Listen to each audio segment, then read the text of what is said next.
Hello everyone, this is Mary Morning, and I'm doing this video as a video response to Crimson Fyre, who was on a little earlier talking about the visions that she'd had in a meditation about a white fox.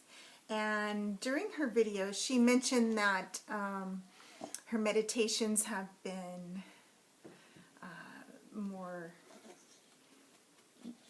deeper and more meaningful, and I just thought I would respond with that yeah, I understand exactly what you're talking about. I've always sort of, let's start from the beginning. So when I do a meditation, I normally journey or have a vision, like go somewhere.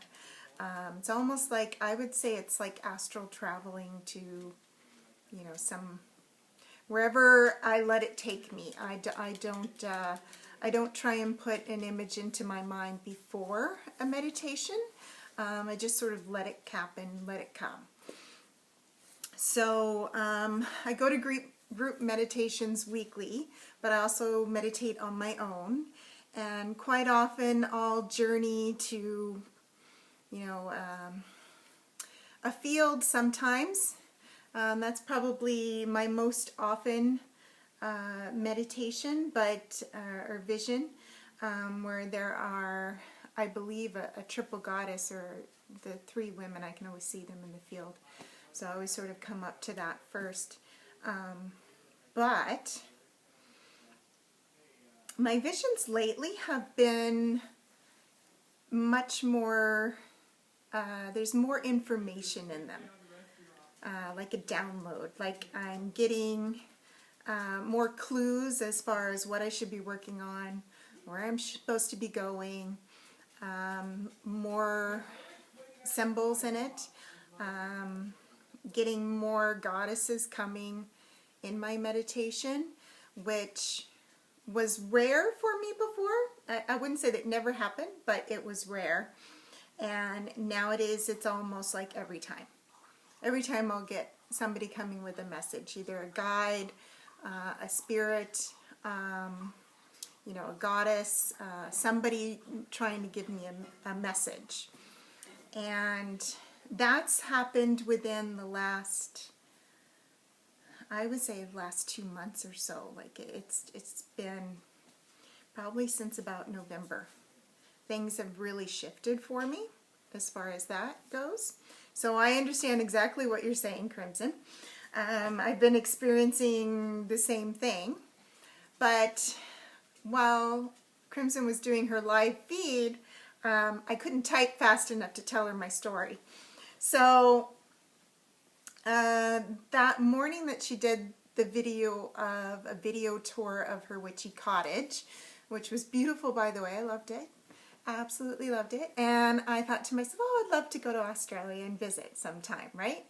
So having that in my mind, basically, I went off to do my morning class and had a group meditation. And usually when group meditations, they're deeper. They're like, I don't know what it is about all the combined energies. You just end up, you know, going to these incredible places. So this one opened up. I was supposed to be focused on a salmon, which was in the card that I pulled that day. And I was supposed to follow the salmon and find out what the salmon was trying to tell me. And I sort of followed the salmon for a bit, but it wasn't long that the salmon took off. And there I was on Crimson's property.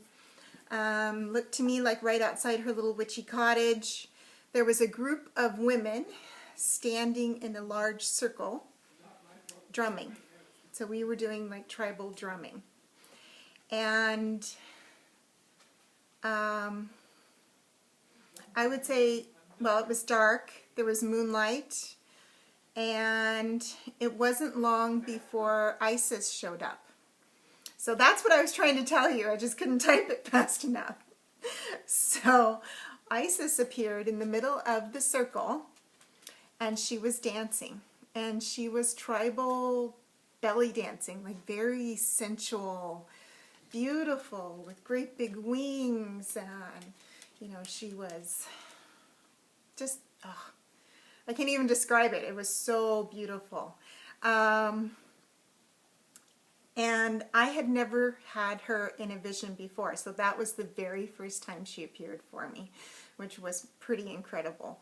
Like I really was so excited that Isis showed up for me this time, because I was even saying to my teacher that day, saying, oh, I'm not sure if I really, you know, connect with the Egyptian goddesses. And then, bang, there she was, in her full glory, dancing, with her wings outstretched, doing this beautiful belly dance. And I'm pretty sure we were in Australia at Crimson's property. So, there you go. We're a bit of an inspiration for my vision that day. So, I thought that was pretty incredible.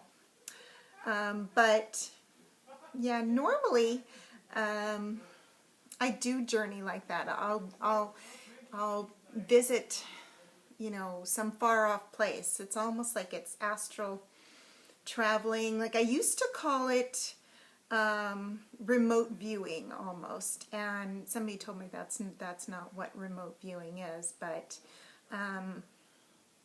when I travel like that, I can see things plain as day. And it doesn't mean, you know, I don't have to have been there to be able to see it in great detail. So it's like I kind of plunk myself into wherever it is, like journey. And that's something I would do during a meditation.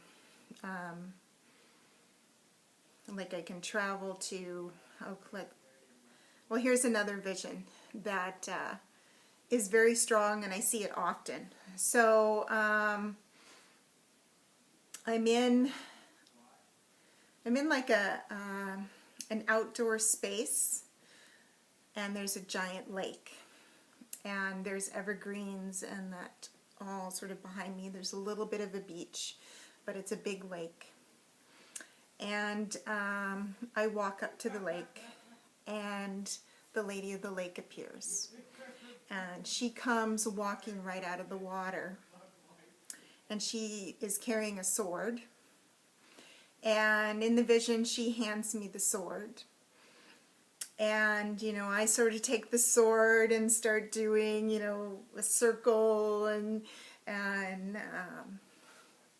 sort of dancing around with this sword.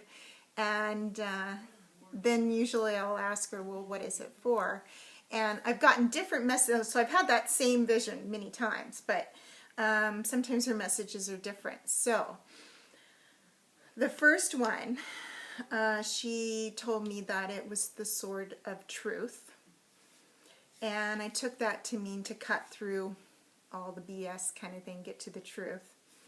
But that ended up being a global thing, because that was long before the election. And I think that was sort of a global thing of getting to the bottom of the truth. So that one, it didn't make sense for me personally, but it made sense globally afterwards. And that's the thing with visions. Sometimes you don't know what they're going to be about until much later.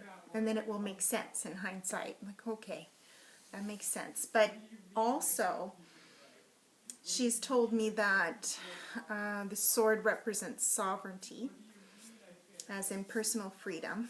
Freedom, sovereignty, truth, a couple of different things. Now here's the neat thing about that vision, is that in real life, I was at the thrift store. So I don't know about you guys, but this stuff happens to me. I'll be out somewhere and I'll end up finding an item that I've wanted, or an item that I needed.